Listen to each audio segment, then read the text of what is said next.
Vamos, então, fazer com que o nosso coração e a nossa mente se aproxime de Jesus, porque é em nome dele que nós estamos reunidos, não só para estudarmos, para ampliarmos a nossa consciência, mas também para estarmos juntos, unindo o nosso coração. Que as vibrações de amor, de carinho, de alegria, de estarmos aqui, possam ser levadas aos nossos lares, aos lares dos nossos, que nós tanto amamos, aos nossos locais de trabalho, em especial a toda essa comunidade do Andaraí, tão necessitada de paz e de harmonia. Que a nossa querida Vera, que vai fazer o estudo de hoje, possa receber todas essas bênçãos que os nossos amigos espirituais dessa casa prepararam para esse momento. Obrigado, amigos. Obrigado, Jesus. Assim seja.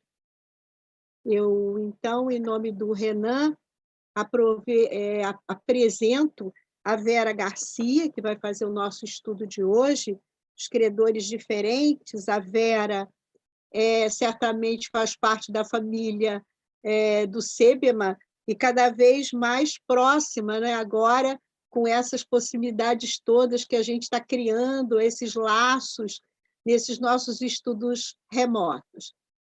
Seja muito bem-vinda, agradecemos você ter aceitado o convite, um bom estudo para você.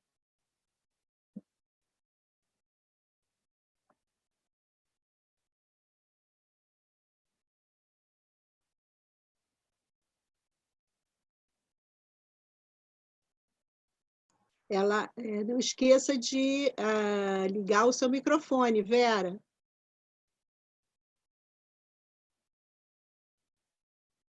Vera, não esqueça de ligar seu microfone.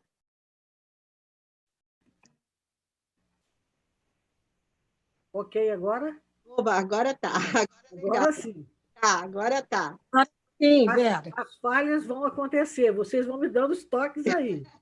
A tecnologia ainda nos dá alguns tombinhos, né?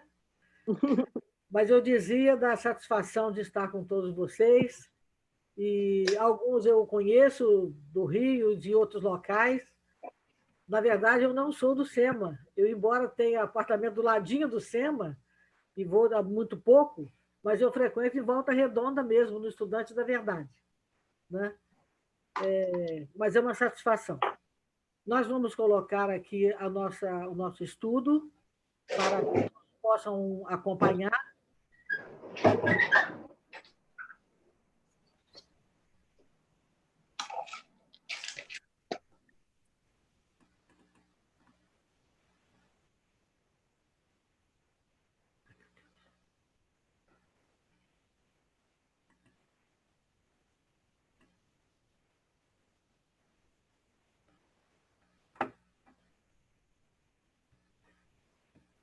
Então, nós vamos conversar um pouco hoje sobre esse tema, credores diferentes, que, na verdade, não é um tema fácil, embora muito falado, muito comentado, mas essas palavras de Jesus, elas nos tocam e é um compromisso muito sério e muito grande para todos nós.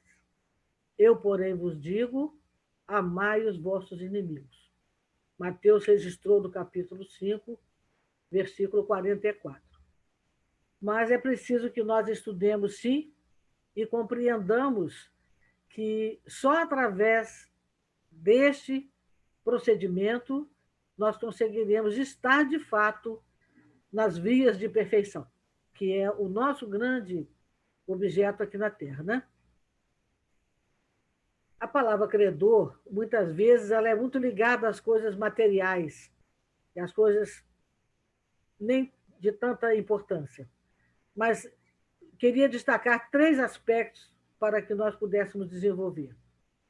Credor, a quem ou a que se deve qualquer valor, podendo ser uma pessoa física ou empresa.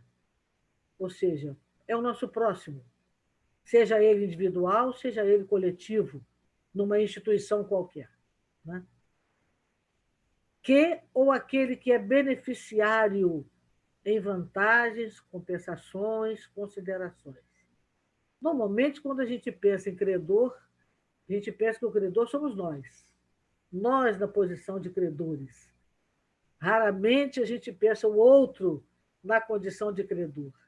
Então, aqui a palavra beneficiário é para nós já começarmos a mudar a nossa posição na reflexão que vamos fazer. Que ou aquele que é merecedor, benemérito, digno. Então, o nosso próximo, seja ele qual for, em qualquer condição que seja, ele é o nosso credor. E temos credores diferentes, em situações diferentes.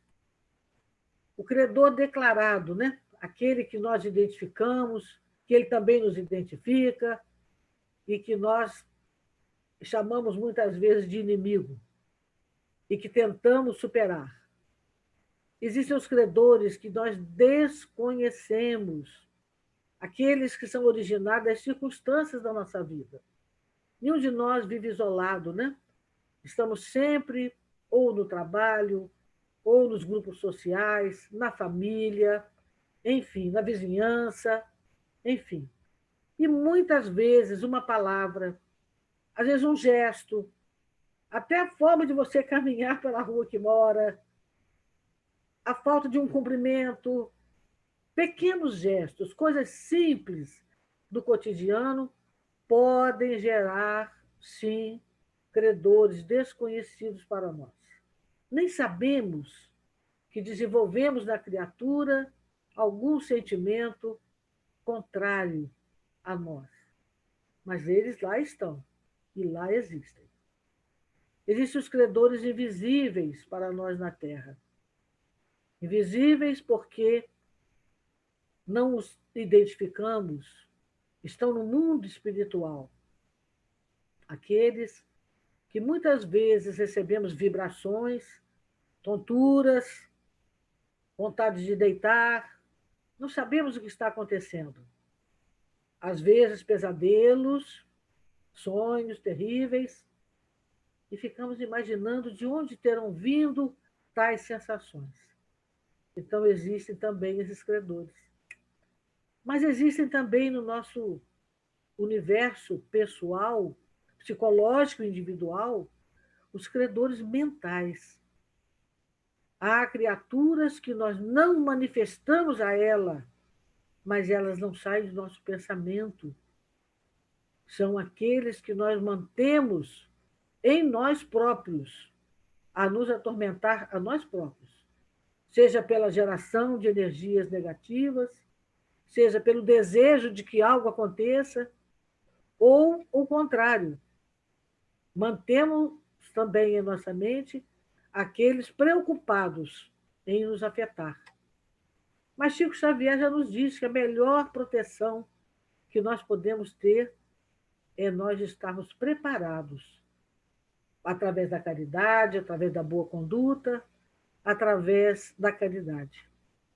E existem os credores desencarnados, aqueles que eram aqui desafetos, não tinham tanta afinidade e que não buscamos também nos aproximar, ou até por desconhecimento, e que desencarnaram, mas continuam vivos como nunca e estão também a nos observar.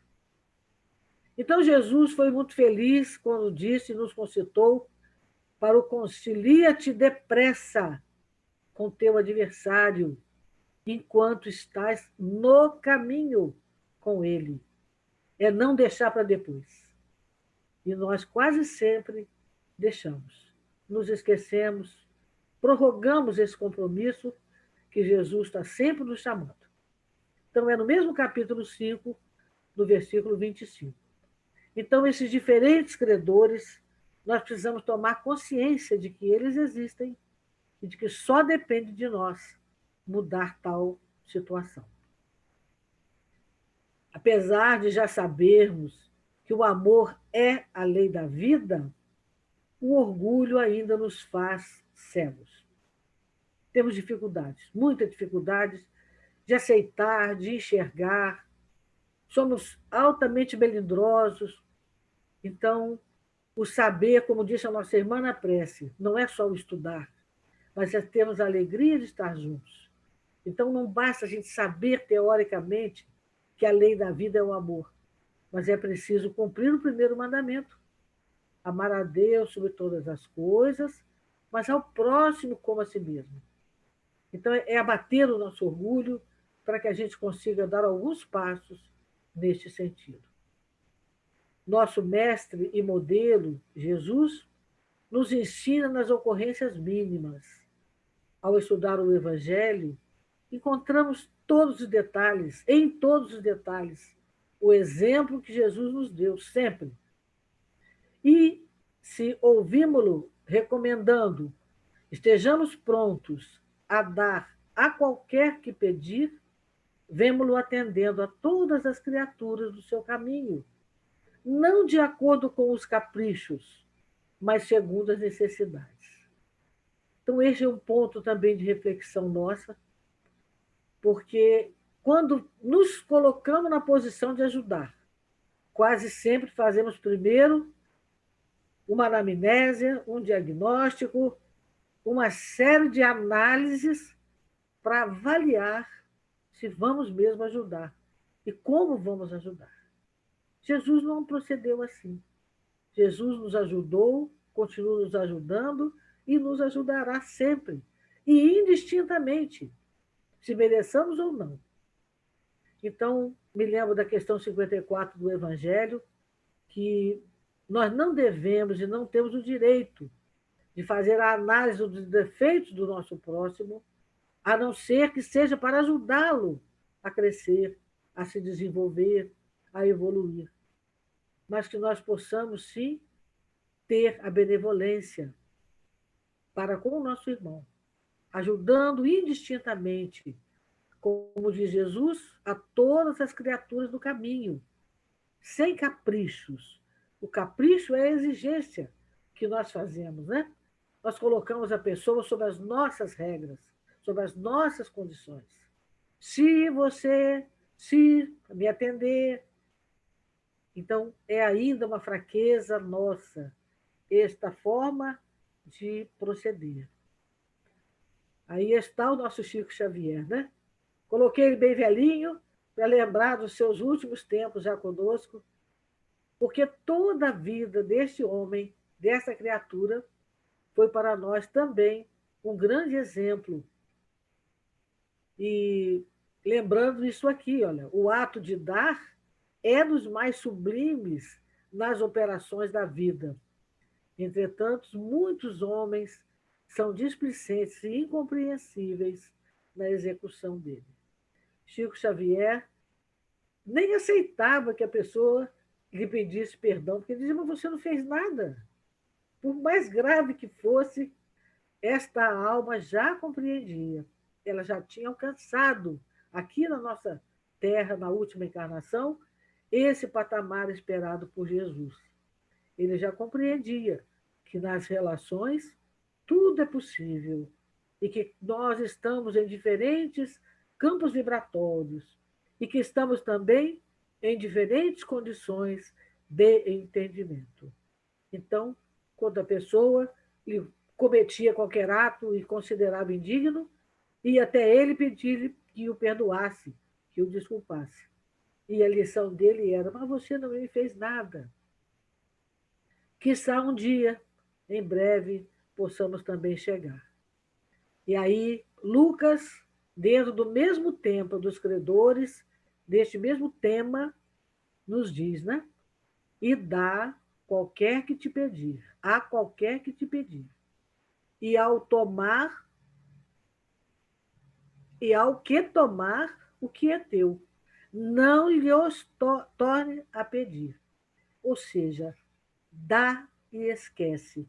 É benemerência completa. É não exigir nada em troca. É ajudar, é contemplar, é acolher, independente do resultado, independente da gratidão ou não. É dar por amor, amor vivo. O amor que Jesus nos ensinou e que tenta que nós aprendamos. É o amor totalmente liberto de condições. É o verdadeiro amor fraternal. Geralmente, somos devedores de altos benefícios a quantos nos perseguem e caluniam. Na verdade, como eu disse lá atrás, nós somos devedores e não credores. Quase sempre nós somos os devedores. Na vida de relação, nós temos que avaliar isso. A gente cobra, a gente exige, quer posições de destaque, quer reconhecimento, mas será que nós estamos realmente na posição de credor, no sentido de exigir, como se eles fossem devedores, as pessoas da nossa relação tivessem de fato nos devendo? É uma análise que temos que fazer, né? Na verdade, o Evangelho nos ensina, e Emmanuel nos ensina, que eles constituem para nós os instrumentos que nos trabalham a individualidade. Então, estes credores, que nós às vezes consideramos como inimigos, são os instrumentos que foram colocados pela própria lei divina para nos trabalhar, para mexer conosco, compelindo-nos a renovações de elevado alcance.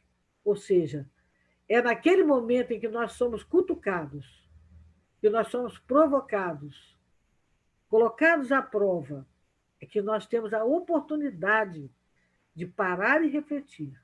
Jamais agir pelo ímpeto, mas contar até 10 ou 100 e ver de que forma nós vamos reagir e interagir com este irmão. Então, compelindo-nos a renovações de elevado alcance, que raramente compreendemos nos instantes mais graves da experiência. Então, o nosso entendimento, por causa do nosso orgulho, por causa da nossa vaidade, do nosso egoísmo, nós não compreendemos aquilo como uma coisa benéfica, como uma oportunidade de nós nos beneficiarmos positivamente. São eles, esses credores diferentes, que nos indicam as fraquezas, as deficiências e as necessidades a serem atendidas nas tarefas que estamos executando nessa encarnação. Nós temos muitas fraquezas, não vemos as nossas fraquezas. Temos muitas deficiências e temos muitas necessidades de melhoria. Geralmente, o nosso amigo não vai nos apontar, mas aquele que temos algum desafeto, algum grau de dificuldade de aproximação, ele vai ser capaz de nos dizer o que é que nós precisamos fazer, onde precisamos melhorar. O homem comumente se faz rubro, nervoso, colérico, né? E indignado uma só vez, quando o inimigo é rude com ele. Então, diante de um inimigo, a gente tem aquele rompante. Você dá aquela explosão, vira as costas, vai embora. Ou faz algum ato. Mas você encerra por ali a questão. Mas pela complacência dos afeiçoados, aqueles que nos acolhem, aqueles que nos toleram, aqueles que têm paciência de superar conosco as nossas dificuldades, aqueles que são bondosos mesmo conosco, nós tornamos-nos pálidos e acarabunhados. E 100 vezes. Então, aqueles que têm conosco a paciência com os nossos erros, toleram nossos erros, as nossas imperfeições, nós também os toleramos. Então, esse parágrafo, Emmanuel coloca para nós, e é uma coisa complexa da gente entender, mas é verdadeira. No dia a dia, é isso que acontece, né? Nós temos aquele rompante com aquele que é o chamado inimigo. Mas aqueles que são os amigos, que batem nas costas, que são complacentes com as nossas imperfeições, nós ficamos mansos também para com ele, aceitando a complacência dele, né? Emmanuel explica, porque esse parágrafo é um parágrafo complexo, dá a impressão que Emmanuel está nos dizendo, você tem que ter o tempo todo uma atividade, né? Cultivar uma inimizade. Não só uma vez? Não. Não é isso que Emmanuel está nos dizendo. Ele está nos dizendo que nós temos que reconhecer aqueles que são beneméritos, credores, porque proclamam as nossas faltas. Tem que haver uma compreensão melhor entre nós e estes irmãos que nos apontam, que nos chamam a atenção, que tentam nos corrigir, que tentam nos abrir os olhos, tirar, né, o cisco que está nos nossos olhos, e que tentam nos mostrar o que seria melhor para nós aproveitarmos essa encarnação. Então, às vezes, as palavras do Evangelho são complexas, e Emmanuel, graças a Deus, existiu e existe para nos ajudar nessa compreensão. Estes também, credores diferentes, são como médicos corajosos que nos facultam um corretivo. Às vezes, nós precisamos de ser tocados profundamente, verdadeiras incisões, cortes profundos, que nos magoam, que nos chateiam, que nos aborrecem, mas que vamos depois meditar no interior das nossas almas para reconhecer que aqueles irmãos disseram verdades. Reconhecer que, de fato, eles enxergaram aquilo que a nossa vaidade não estava permitindo enxergar. Essas incisões, muitas vezes dolorosas, são necessárias no processo curativo e corretivo. Então, o Emmanuel nos fala isso, que nós devemos ver esses credores diferentes, de todos os níveis, de todas as espécies, como amigos, como companheiros. É difícil para muita gente na Terra a aceitação de semelhante verdade. Todavia, chega sempre um instante em que entendemos o apelo do Cristo na sua magna extensão. Inicialmente, não aceitamos, mas essa verdade precisa ser incorporada ao nosso ser, né?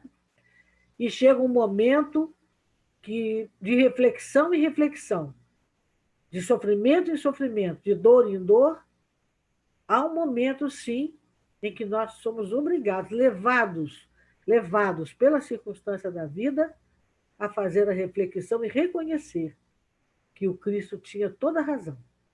Nós precisamos nos corrigir.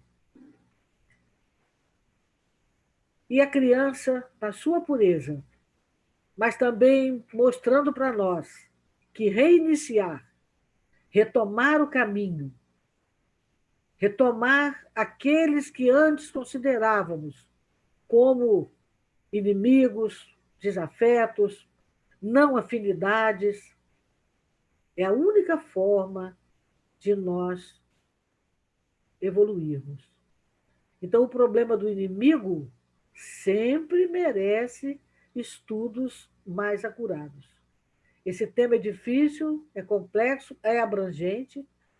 A doutrina espírita tem inúmeros pontos de diferentes abordagens no Evangelho segundo o Espiritismo, no Livro dos Espíritos, no livro Céu e Inferno, nas obras complementares riquíssimas, Humberto de Campos com seus inúmeros exemplos, enfim, para que nós possamos ampliar cada vez mais as nossas reflexões a respeito dessa questão.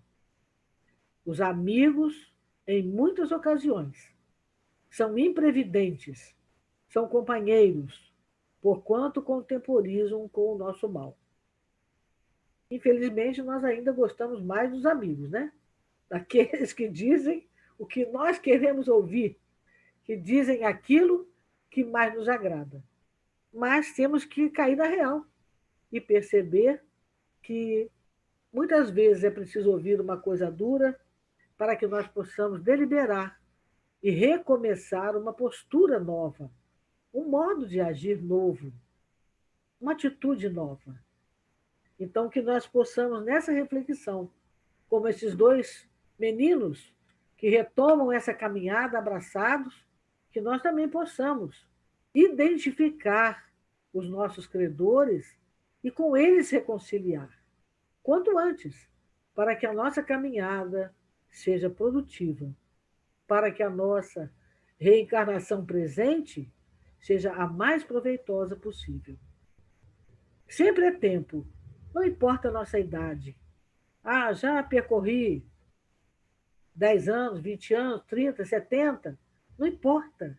Um dia da nossa vida presente, modificação de atitude mental e atitude com o semelhante será contado a benefício. Os adversários, no slide anterior, falavam do amigo, né? Que são imprevidentes, porque eles são companheiros nossos e eles contemporizam o nosso mal. Já o adversário, não. Ele é rigoroso. Ele situa-nos com vigor. Ele nos coloca na posição de aprendiz. Isso não significa que o nosso credor, que o nosso desafeto, seja das melhores pessoas, não.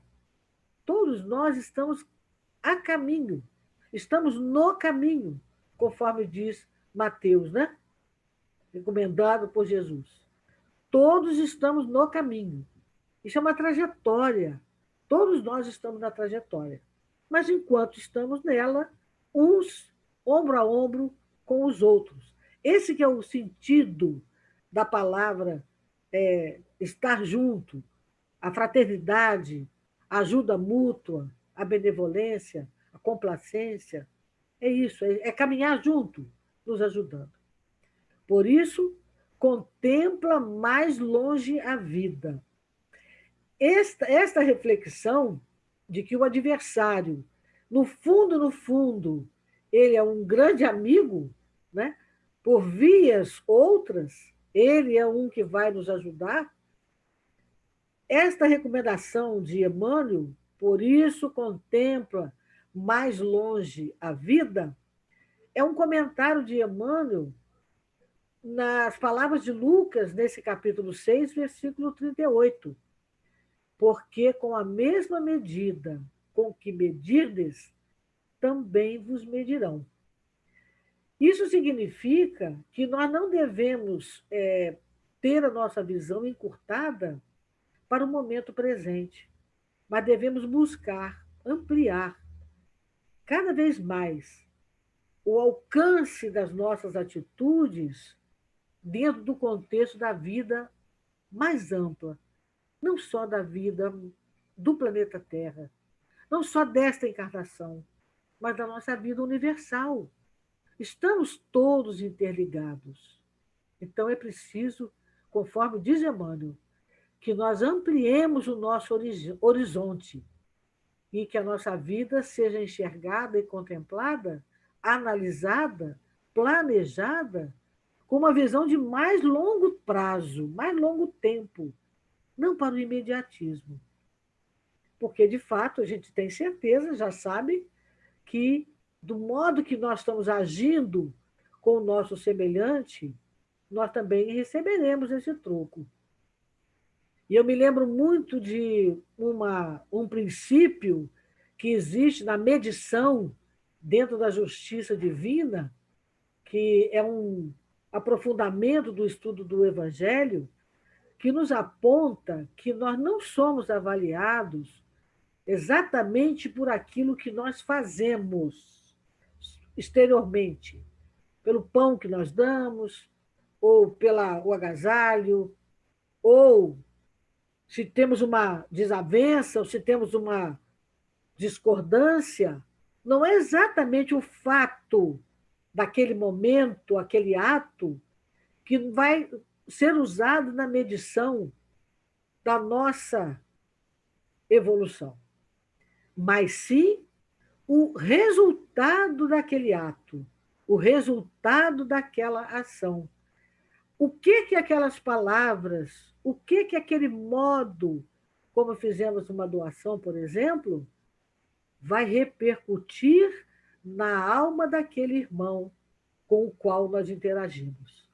Então, não é exatamente o que nós fazemos, mas é o resultado, são as consequências do que nós fazemos, é que vai para a balança da justiça divina. E quanto a isso também, quase sempre nós estamos equivocados, iludidos. Que nós falamos, vamos fazer, mas muitas vezes, se você dá apenas um prato de alimento, ou se você dá uma palavra, um telefonema para uma pessoa, às vezes, que está isolada, aquele modo como você faz, o modo como você atende, as opções que você dá para aquela criatura vão repercutir na sua alma de um certo modo. E é isso que vai contar. Então, acho que esse princípio de nós lembrarmos sempre de que é o resultado do que nós fazemos que vai impactar na nossa balança do bem e do mal. É um ponto importante que eu queria relembrar. Eu nem perguntei, antes de começar a falar, quanto tempo eu teria. Espero que não tenha ainda estourado meu tempo, mas deve estar quase, né? Então, eu vou, neste momento, vou tirar a tela e vou pedir meus irmãos um minutinho para que eu possa contar. Eu quero contar, mas eu quero olhar para vocês o caso que está aí embaixo de Max, o mendigo, que é um caso de uma expiação terrena. Eu acho que esse exemplo ele culmina bem o que nós estamos tentando passar com esses diferentes credores que Emmanuel nos trouxe. Este episódio está no livro Céu e Inferno, na segunda parte, do capítulo 8. Então, eu vou trocar aqui, tirar a tela e voltarei quando terminar de contar essa historieta. Eu voltarei, então, com as telas finais para nós concluirmos. Um minutinho.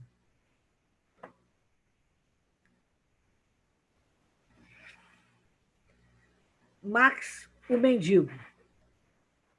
A lei da vida é a lei do amor. E a justiça divina, ela é executada pela lei da reencarnação. 1850, Vila da Baviera. Morreu um velho de quase 100 anos, conhecido como Pai Max. Não possuía família. Havia meio século que ficara inválido para ganhar a vida. Passou a viver da mendicidade, que ele dissimulava vendendo umas quinquilharias pelos arredores. Deram-lhe o alcunha de Conde Max. E a criançada da vila, que o fazia rir, só o chamava de Conde. Um contraste entre a sua fisionomia, suas maneiras e a sua distinção e a sua miserabilidade. Muitos anos depois da sua morte, Max apareceu em sonho para a filha de um proprietário de um castelo. Outrora, ele havia hospedado neste castelo uma estribaria, pois não tinha casa própria. Nessa aparição a esta jovem, ele disse para ela: agradeço o terdes lembrado do Max nas vossas preces, porque o Senhor Jesus as ouviu. Alma caridosa que se interessou pelo velho mendigo. Quereis saber quem sou? Vou lhe dizer e deixar um ensinamento para todos. E aí ele começa a relatar a história dele, né? Para que a jovem entendesse.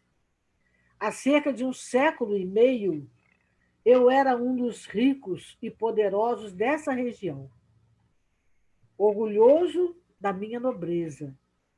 A fortuna só me serviam para os prazeres, para o jogo, para os deboches, para as orgias, que eram minhas únicas preocupações na vida. Quanto aos vassalos, os julgava animais de trabalho destinados a servir-me. Eram espezinhados e oprimidos para proverem minha dissipação. Surdo aos seus queixumes e também ao dos infelizes, ainda achava que eles deveriam sentir-se muito felizes em poder satisfazer-me nos meus caprichos. Morri cedo, exausto pelos excessos, sem ter experimentado qualquer desgraça real. Tudo parecia sorrir-me. Passei da terra por um dos homens mais ditosos do mundo. Funeral suntuoso, os boêmios a lamentar a perda do ricaço. Mas, na verdade, sobre meu túmulo, nenhuma lágrima derramou-se, nenhuma prece se fez por mim a Jesus. Minha memória passou a ser amaldiçoada por todos aqueles para cuja miséria eu contribuíra. Ah, como é terrível a maldição dos que prejudicamos. Essa maldição ressoou nos meus ouvidos durante longos anos, que me pareceram uma eternidade. Depois, por morte de cada uma daquelas vítimas, era um novo espectro ameaçador ou sarcástico que se erguia diante de mim, a perseguir-me sem tréguas, sem que eu encontrasse um vão, um beco onde esconder-me daquelas vítimas e das vistas daquelas vítimas. Nenhum olhar amigo. Os antigos companheiros de devassidão, infelizes como eu, fugiram todos. Oh, como desejei um instante de repouso por um copo para saciar a sede que me devorava. Nada mais eu possuía. Todo o ouro a jorrar, derramado sobre a terra, não produzia uma só bênção, uma só que fosse. Eu não produzi nada enquanto ricaço. Ouviste, minha filha? Cansado por fim, oprimido, como viajor perdido, exclamei: Meu Deus, tende compaixão de mim. Quando terminará essa situação horrível? Então, uma voz, que foi a primeira que eu ouvi depois que deixei a terra, disse-me: Quando quiseres. O que será preciso fazer? Meu Deus, é preciso que te arrependas. É preciso que te humilhes perante os mesmos a quem humilhastes. Pedir-lhes que intercedam por ti, porque a prece do ofendido que perdoa é sempre agradável ao Senhor. E eu me humilhei. E eu pedi aos meus vassalos e aos servidores que ali estavam, diante de mim, cujos semblantes, pouco a pouco, mais benévolos agora, acabaram por desaparecer. Foi para mim como uma vida nova. O desespero começou a dar lugar à esperança, enquanto eu agradecia a Deus com todas as forças da minha alma. alguns anos depois, reencarnei numa família de burgueses pobres. Ainda criança, perdi meus pais e fiquei somente sozinho no mundo. Fiquei desamparado. Ganhei a vida como pude, como operário, como homem trabalhador do campo, mas sempre honestamente, porque já acreditava em Deus. Aos 40 anos, fiquei totalmente paralítico. Aí mendiguei por mais 50 anos, por essas mesmas terras onde eu fui um absoluto senhor. Durante o sono, nesta época, de menino abandonado e de homem mendigo, percorria esses mesmos castelos, onde reinei como déspota. Ao despertar, sentia de tais visões uma impressão de amargura e de tristeza. Mas nunca uma só queixa saiu dos meus lábios. Eu compreendi que tinha que agradecer. Quando Deus, então, achou por bem me chamar de volta, exaltei de alegria e exaltei a sua glória, por me haver sustentado com firmeza e resignação numa penosa prova, na qual recebo agora a recompensa. Quanto a vós, minha filha, eu vos bendigo por terdes orado por mim. Vou voltar à tela.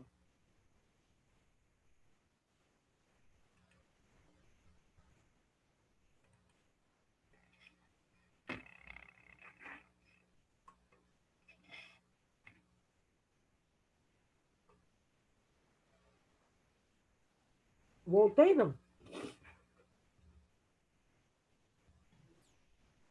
Espera aí. Deixa eu voltar de novo aqui, que acho que não entrou, não. Voltando. De novo.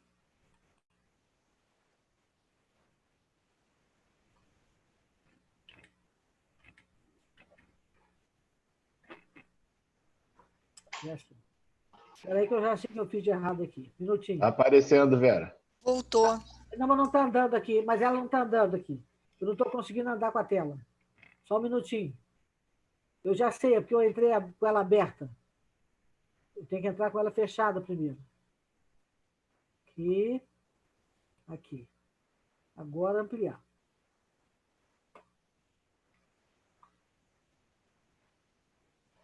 Eu não estava conseguindo andar com a tela. Vamos ver. Agora foi. Então, meus irmãos, esse relato é um chuveirinho frio nas nossas cabeças, né? Para a gente acordar. Então, vamos para as nossas palavras finais, para não cansar demais nossos irmãos. A doutrina espírita, santa doutrina espírita, né? Eu me lembro muito da Maria Olegária, grande amiga, como a gente aprendeu a amar essa doutrina.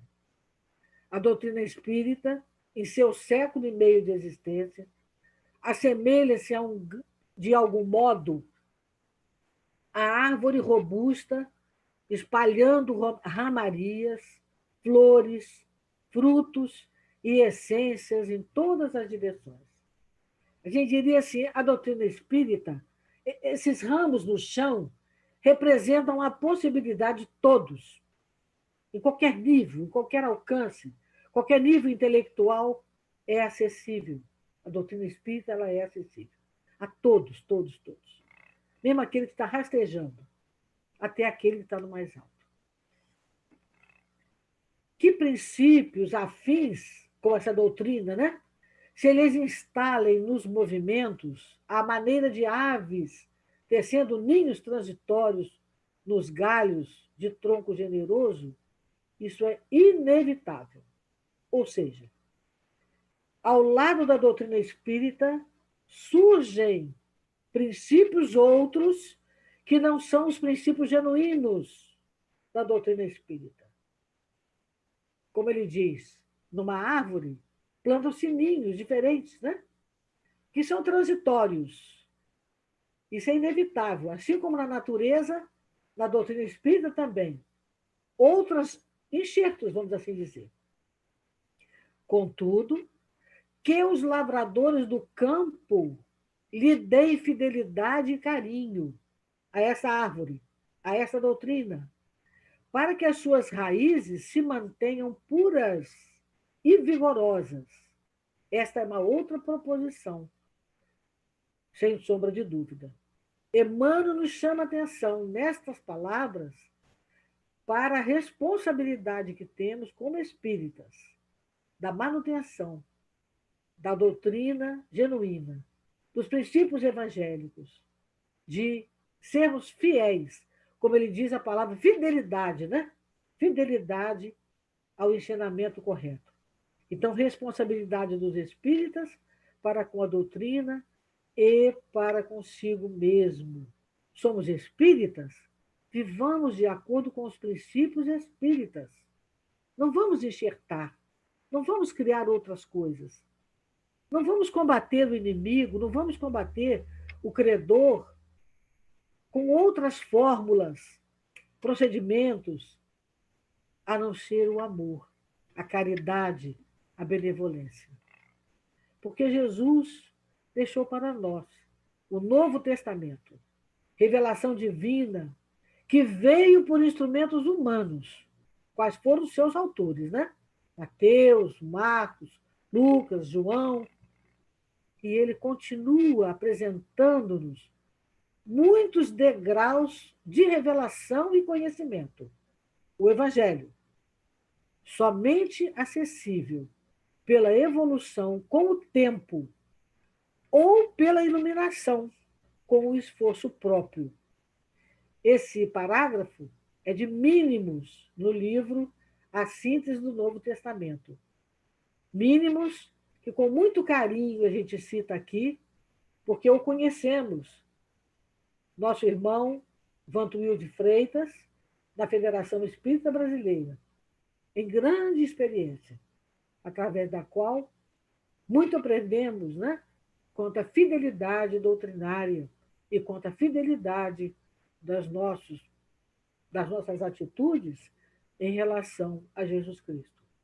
Então, nunca nos esqueçamos que a revelação de Jesus, ela se dá em degraus, de várias formas, para que cada um de nós, como naquela árvore que estava lá com seus galhos se arrastando, tem palavra para aquele que ainda está no início, tem palavra para aquele que já pôde aprofundar.